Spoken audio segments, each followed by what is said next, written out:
Ladies and gentlemen, welcome to the fifth and final episode of our Learn How to Ride series. I'm Chaseontwowheels, and guys, today I am going to be taking you guys finally out of this parking lot. If you guys have been watching all of the Learn to Ride episodes, we've been learning how to ride motorcycles here in this awesome parking lot. Today, ladies and gentlemen, we're going outside the bushes. We're going to the road because, let's be honest, you can only do so much in a parking lot. Now remember, there's tons of practicing you can do in a parking lot. I know you guys watching this video, you don't know how to ride and you're ready to get out there. So in today's video, we're going to be on the streets and I'm going to be telling you guys all of the tips and things you need to be looking for when you get out on the road. We have spent numerous amounts of hours here in the parking lot. Hopefully you guys can take all of the information that we've talked about in the previous episodes and then use that on the road. Now, I do want to warn you guys, when you get out on the road, that is going to be the most dangerous section of riding, because not only do you have to deal with all the motorcycle stuff we've been talking about, but now you got all the idiot drivers to deal with. If you guys are not up to speed with all of our old videos that we have done in this series, there is a playlist link down in the description.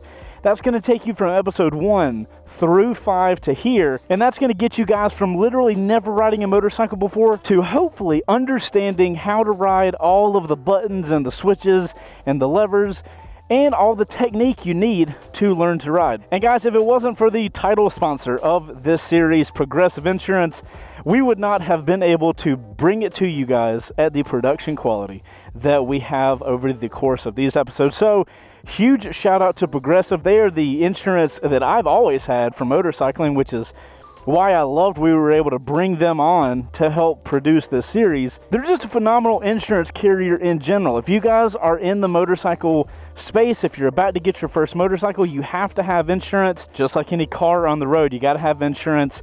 And I personally recommend Progressive. So we're going to have a link down below if you guys want to get a free quote from Progressive. See how much insurance might be on a motorcycle that you're wanting to start on. Maybe you're going to start on the R7 here. You can use that link down below, click over there, see what your insurance would be. You guys have been following my channel. If you haven't been, I've had motorcycles stolen, multiple bikes stolen. I've had multiple wrecks. Progressive's always been there to get my back, and I say this a lot. If I didn't have such a good situation with Progressive, and them always, you know, giving me the money for my motorcycle when it was wrecked and stolen, I don't know if I would have been able to afford to buy another motorcycle a lot of the times throughout my riding career. So I am super thankful to Progressive for being an awesome company, but for sponsoring this series as well. So if you guys want to check Progressive out, love those guys, link down below. But guys, let's get on the road. We got a lot of dangerous stuff that we need to talk about, and I'm hoping that you guys can take what I teach you guys today and hopefully enjoy the two wheels on the road, but do it in as safe a way as possible. All right, guys, so the first thing I want to recommend to you guys is I made the mistake starting out. I lived in a big city, Atlanta here in Georgia, and I didn't have the opportunity to find a kind of less traffic-y area to practice being on the road. And I really wish I would have had that opportunity because it helps you get used to things a little more. So I would highly recommend when you start riding on the road for the first time, try to find an area that maybe isn't as populated and doesn't have as much traffic, and use that to learn and get used to riding in traffic, and then eventually progress up to different areas. We're going to be in a kind of outside of the city area here, and I'm going to take you guys around in today's video. But just keep that kind of stuff in mind. If you have the opportunity, get a bike to somewhere, similar to how we had to find a parking lot to practice in. I would highly recommend you guys finding an area that doesn't have just as much traffic to do your, like, okay, cool, I'm riding on the road for the first time. I told you guys in previous episodes, there are multiple situations where I got a little flustered when I started riding, and, you know, traffic's all around you. You don't want to slow people down. And that added a lot of anxiety for me when I was trying to learn how to ride. So it's just stuff to keep in mind. And here we go, guys. We're on the road. How exciting is this? Goodbye, parking lot. You have been awesome. So guys, as we come up to this red light up here, I want to give you guys a little technique I want you guys to try. One thing that we are trying to do as motorcyclists is stay visible. Nobody ever sees us. When I'm coming up to this stop sign, something I'm going to do is I'm going to tap my brake a little bit, a couple times. I prefer to do it on the rear brake. And all I'm going to do is tap the brake a couple times. And what that's going to do is make my rear brake light blink. By making your brake blink, you're going to attract the eye of the person behind you more, as opposed to what it would happen if you just had the brake on. If you make it blink, people will notice you more. And let me tell you, man, after riding for 10 years, your job as a motorcyclist, pretend that nobody sees you and do everything you can to get in their sight. Both where you position yourself on the road and how you ride needs to be considered when riding, because these people don't see you. So guys, we're here at a red light, and something you guys might notice, it's probably hard to tell here on the GoPro, but this red light is at a downward angle. The road is kind of slanted down. Now I got two options here. Either if I don't hold anything, my bike's gonna roll forward, but if I'm in neutral, I can sit back on the motorcycle and I've got my foot on my rear brake. This is making sure my bike doesn't go anywhere. If you want to, you can just hold your clutch and hold your front brake to make sure you're not going anywhere. Make sure to cover those brakes when you're at a red light. That's gonna help you guys not roll the bike. And if you guys are on a really steep hill at a red light, you're gonna have to do that. And remember, that's gonna mean that when you get going, you are gonna have to slightly open the clutch to the friction zone, slightly give it throttle, and release the brake at the same time. But yeah, guys, that could definitely be something to help you guys out if you are practicing, especially if you live in like a hilly area. All right, so guys, next up, we're here on the road. We got cars all around us. Let's talk about the position options that a motorcyclist has in a lane. Now, if you're in a car, there are 2 lanes in front of us, right? A car isn't gonna fill up an entire lane. That's not the same with a motorcyclist. With a motorcycle, we're small enough. There are 3 lanes inside of every lane. You have the left side of the lane like we're in right now. This is gonna put us closer to this side of traffic, but it's gonna give us a lot of open room just in case something comes up on the road. Secondly, we have the middle part of the lane. Now guys, this is not where you should ride. If you notice in the road, you'll always kind of see this darker area in the middle of the lane. That's because when cars are driving on the road, they're gonna be dropping oil and stuff like that out of the car, and it's always gonna accumulate here in the middle of the lane. When it rains, this is gonna be the first part of the lane to get very slick. Never ride in this part of the lane. Next up, we have the far right side of the lane. The far right side, depending on what lane you're in, you got to consider these things of what side to be in. It's going to be the left or the right side. It's not that you can't get in the middle of the lane, but you just need to know that you are a little more hazardous when you're over there. On the right side of the lane, we're next to the curb. Now, we have very few options to move if we need to move to the right from over here. But the cool thing is about this side of the lane is it puts me farthest away from these cars. So let's just say one of these cars didn't notice me, because remember, you have to operate as if cars don't see you. If a car starts coming over, I'm far enough over to where I have time to brake and get away from them. I have time to accelerate so that they're not right next to me. This happens all the time. I could do an entire video about how to read cars and how to read their tires to kind of tell what the car and the driver is going to do. You have to stay super vigilant of what people are doing around you. And that's one of the reasons I like getting on the curb side of the lane, because it gives me the most time to react if that person decides to do something. So guys, right up here, we're gonna get into more of a downtown setting, and I wanted to talk about the differences between downtown and city riding and how it compares to highway riding. You guys are going to be surprised when you're riding in a city. It is exhausting. There's a lot of stop and go. Of course, while I say this, we're going to get every single green light, I'm sure. In a city, there's constant starting and stopping. It's a lot of clutch work. It's a lot of throttle work. Cars are going to randomly stop because they're going to realize they needed to take a left right here. You guys need to be you need to be vigilant all the time as a rider. But in the city, it is going to take a little bit more mental energy for you guys to be paying attention. There's so many more things. There's crosswalks here. Now we're going to go into an area like I'm in a too high of a gear. I need to shift down. What if one of these cars is backing up? Right now, in this city setting, man, my eyes are going all over the place. Look, there's a crosswalk, so now this car is going to stop. So we're going to have to stop. Now I have to worry about the cars behind me. I'm going to be pressing that rear brake in and out to make sure that my rear brake light is blinking so that they can hopefully see me. Remember, every time you stop in a motorcycle, at least for me, dude, I'm hoping to hell that the guy behind me is paying attention. Look, these two people, they didn't have the walk signal. but they're gonna just cross the road because they aren't paying attention. What happens if the car behind me just sees a green arrow? You know, you guys got to be thinking about these things, because one of the benefits we have as motorcyclists is we have escape routes, right? We have areas where we can get to that a car wouldn't be able to. If I had to right now, I could pass this car. It would be sketchy, but in an emergency situation, I would rather pass this car than a giant truck come up and smash me into that car. If you notice back there, we were in the city, right? A lot of stopping, a lot of going, a lot of stuff to pay attention to.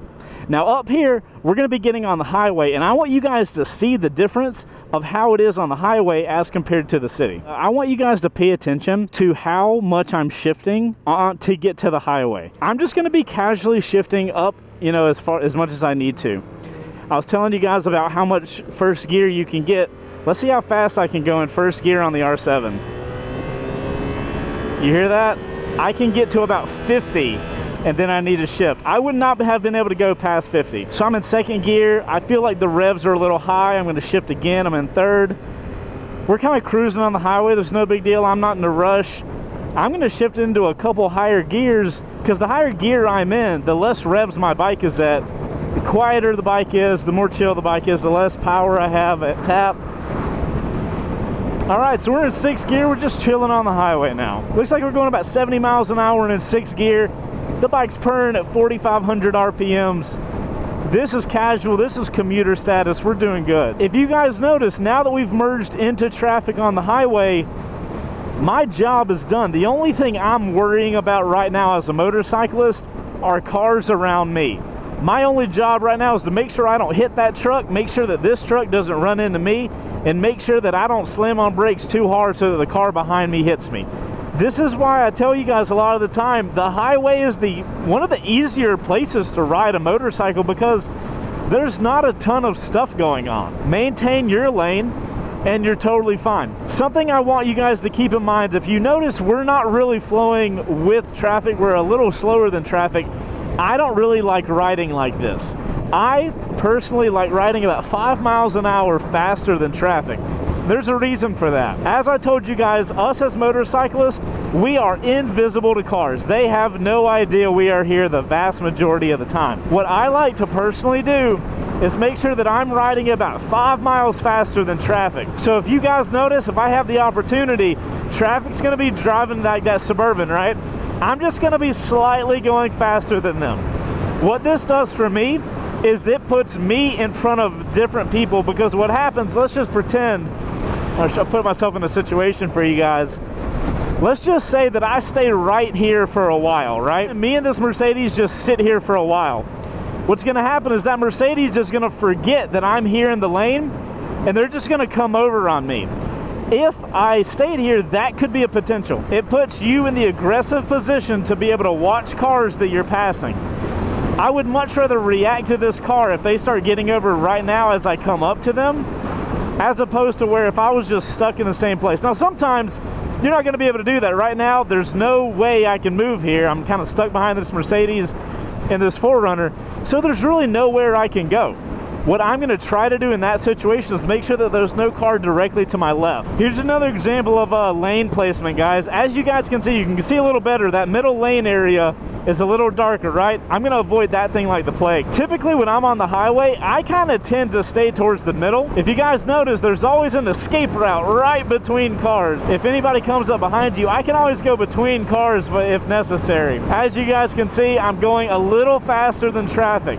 I'm not hauling butt, I'm not going much faster, but it's only about 5 miles faster. And again, that just puts me in the aggressive position to choose how to react to this car. All these cars seem pretty normal.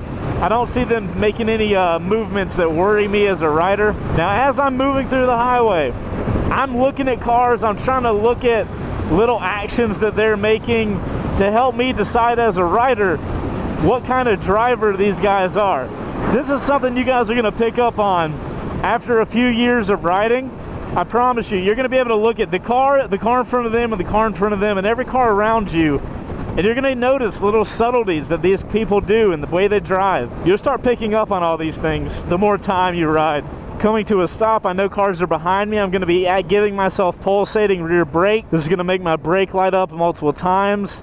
I'm going to start shifting down because I see I need to be in first gear in a few feet. Just casually shifting down through the gears. But if you guys notice, I'm shifting down, but I'm also doing it incrementally so that I stay at the right gear at the right speed. Because if I would have been shifting down and all these traffic just started going out of nowhere, I'd already be in the right gear because I'm shifting down. I'm staying in that gear for a little bit. All right, we're going to shift up. We got it at about 5,000 RPM. Engine started rotating enough to where I want to shift. Looks like I'm shifting this bike at around 5,500 RPM. Like I told you guys in previous episodes, that's totally bike specific. But look at that. I'm in second gear, and that's the gear I need to be in. Had I just held the clutch in and went all the way down to first, I wouldn't have been in the right gear to continue to move. Then I noticed this car wasn't going to go. Shifted on down to first. We've got our blinker on. We're looking for traffic. We see the lights turn yellow. We're going to go ahead and go. All right, so guys, merging on the highway. I got my left hand off the handlebar so I can pivot my body back, double check where cars are so I can safely merge onto the highway. So guys, let's talk about the follow distance real quick. How close you should be to cars. Now, I'm going to be honest with you guys. I'm pretty bad about this. I follow a little too closely sometimes. When you're on the highway or you're riding, period, remember something when it comes to follow distance. The faster you're going, the farther you need to come to a stop. Also, you don't want to be riding too closely behind the car in front of you that you might have to slam on brakes, because as a rider, I'm far less worried about what's going on ahead of me. I'm far more worried about the person behind me, because if somebody's not paying attention behind me and I have to come to a quick stop here on the highway, that person could very likely hit me, and I want to avoid that at all costs. So I'm going to make sure I carry plenty of follow distance. Now, like I said, I'm really bad about this. I typically follow far too closely. There's right behind somebody. Please never be this close to a car when you're riding, especially on the highway. Next up, you got about a car's length behind. Depending on the type of traffic, this could be totally fine for slower speeds. If you're going too far back and you're going too slow, people are going to get annoyed at you, and they're going to start riding your butt. If you're on the highway, though, farther back is safe. All right, guys, we got a straight road right here, so I want to try to introduce you guys to counter steering real quick. Now, if you guys remember in episode 4, we talked about how to steer a motorcycle. So I told you guys, if you're going about 15 miles an hour or under, if you turn the handlebars to the left, the motorcycle will go to the left. If you turn the handlebars to the right, you will go to the right. All of that changes when you're going 20 miles an hour or faster. So if you guys look, and it's not exactly 20, it's roughly 20. If you guys can tell, we're going 58 miles an hour. If I pull in this direction, pull this way, I should go that way, right? But watch what happens. Bike leans and starts going to the right. Here's your rule for counter steering. It's all about pushing, right? Pushing. If you push right, you go right. If you push left, you go left. I'll give you guys an example once you get past these cars. I'm going to push left. The motorcycle's going to lean to the left and go left. I'll just get my finger over here so I can't control the motorcycle. I'm pushing left. The bike is going left. I'll show you guys the opposite of that here in a second. All right, let me get the bike going straight, right? We're going 77 miles an hour. Watch this. I'm going to take my hand off the throttle. I'm going to use my right hand. I'm going to hold it up flat, and I'm going to push on the handlebar in that direction. I'm going to push right. The bike will go right. We'll change lanes, right?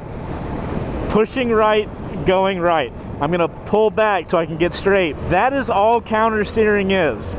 So if you're in that riding position, I've got no hands on the other side of the handlebars. I'm going to push left. I'm going to push right to stabilize. All right? That's all counter steering is. And trust me, guys, when you're on the highway, it is going to feel totally normal. When I'm on the highway, things make sense. I push right as I lean in that direction, and the bike goes in that direction. So just think about it. I'm tucked in, right? I'm in an aggressive body position. I've got my hands like this, so I'm not able to pull. But if I lean left and I push left, I go left.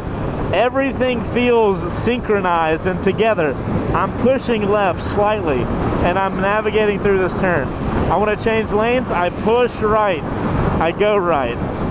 Super simple. I know it sounds super complicated when you guys are reading into this. I'm pushing left. I'm going left. I do not recommend you guys testing out counter steering while on the highway. This is not a place to test this out. And if you are going to go on the highway and test out countersteering, I highly recommend that you guys do it on a slower highway going 55 or something where there's not a lot of traffic around you. So a little interesting factoid for you guys, as far as motorcycles and speed go, the faster a motorcycle goes, the more stable that bike is. Now, I'm not going to get into all the science of it, guys, but cars are almost the opposite. The faster you go in a car, the less stable that thing feels. The faster I take this motorcycle, the more locked in on the road I'm gonna feel. The cool part about that is, the faster you guys go, the harder you're gonna have to push the handlebars left and right to actually move in the direction you want to. Here on the highway going 60 miles an hour, you can't really wiggle these handlebars. You can, but the bike is gonna slightly move, and they're not gonna wiggle anything like they were in the parking lot. So guys, something I want you to take from this episode, for one, learn slowly. Don't try to do everything so quick. That's one of the regrets I have from the time I've spent riding. I feel like when I started riding too technical, too fast. I wish I would have taken my time, and I would have probably gotten less wrecked. Look at that, we're going right at 20. Countersteer? Yep, pushing left, going left. Wasn't sure if it was going to be countersteering or regular steering for a second. But yeah, guys, take your time. You know, don't feel like you can practice too much. Spend as much time practicing in a parking lot as you need. And when you do finally come to the road, please do it in as safe as possible manner. And please remember, guys, cars will not notice you. It is up to you as a motorcyclist to ride as defensively as possible, and your safety is your job. None of these cars care where you are, who you are, what family you have to get home to. Motorcycling is one of the biggest joys of my entire life, and it is by far the most dangerous thing I do on a daily basis. But to me, you know, that feeling I get while I'm riding, that's worth it. I just want you guys to do it as safely as possible, so we can have as many of us riders on the road. Because you know what? The more guys and gals we have out here riding, the safer it's going to be. The more people are going to recognize motorcyclists, and the more people are going to look out for us. All right, very odd situation. Thing in the road, truck started doing something weird. As you guys can see, the first thing I did, slowed down, started assessing that situation. I can't see what's in front of that truck. I can only see what's beside it. So I had that blind spot where I didn't know what was going on. When in doubt, pull that clutch in and slow down. So another thing I noticed, guys, you guys probably saw it a second ago. Something flew out of the back of that truck. That tells me that that guy's got a lot of stuff in the back of his truck that he doesn't have securely placed down. So you know what I'm gonna do? What is he doing? I can already tell you guys, the truck in front of us is not paying attention. Having seen the road that we rode over where that item was in the road, there was no need for him to swerve out of the way. And he swerved because he saw something out of the corner of his eye. I would bet you that that guy's on his cell phone, or he's preoccupied with something. So what I'm going to do right now, because I want to be as safe as possible, I don't even want to be behind him. I'm going to stay close to this middle lane. I'm going to stay here because you guys see that path I have between all of these cars. If I had to, if it was an emergency situation, I can go right down this little yellow line. That's my escape route. That's why I like this road. So we got that truck behind us now. I feel much better. I'm slowly moving through these cars on the left. Or on the right. I'm gonna slowly get in the left lane, or the right lane, my gosh. We're in that defensive position, slowly going through traffic. I see cars are slowing down up here. I'm in fourth gear. I'm gonna start slowing down, pulsating that rear brake light, because I really don't want that person behind me to hit me. And I'm giving plenty of follow distance to that car in front of me. And guys, this is not a big deal, right? As motorcyclists, this is something you're gonna deal with every single day. I just think hopefully talking through these situations and what I'm thinking will help you guys and kind of give you guys an idea of what I'm thinking as the rider. All right, guys, that's a lot of information. Hopefully that helps you guys out, and I really appreciate you guys getting to the end of the video with learning to ride. It is practice, practice, practice, and practice some more. There are going to be new challenges in every type of riding that you do. All I can recommend to you guys is do it as cautiously as possible. Do everything as smooth as possible. And hopefully this series helped you guys out. If it did, please do me a favor, hit that like button and share it out to one of your buddies that you want to start riding with. Riding is one of those things where it's fun to do by yourself, but if you can ride with friends, one, it's safer because you can get each other's backs, but it also is so much more enjoyable when you have buddies you're out riding with, and I highly recommend that. So share this series out with some guys you want to start riding with, or some of your buddies. And guys, I'm Chaseontwowheels. I really appreciate you guys riding along with me today.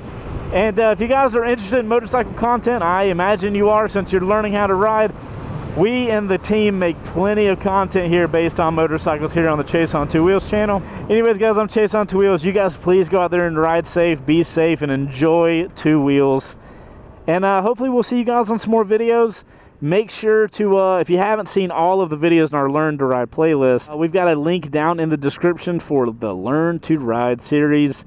We built this series for you guys to go from not riding at all to learning how to ride. So episodes 1 through 5, baby. All right, guys, I'm Chaseontwowheels, and I'll see you guys on the next one. Later.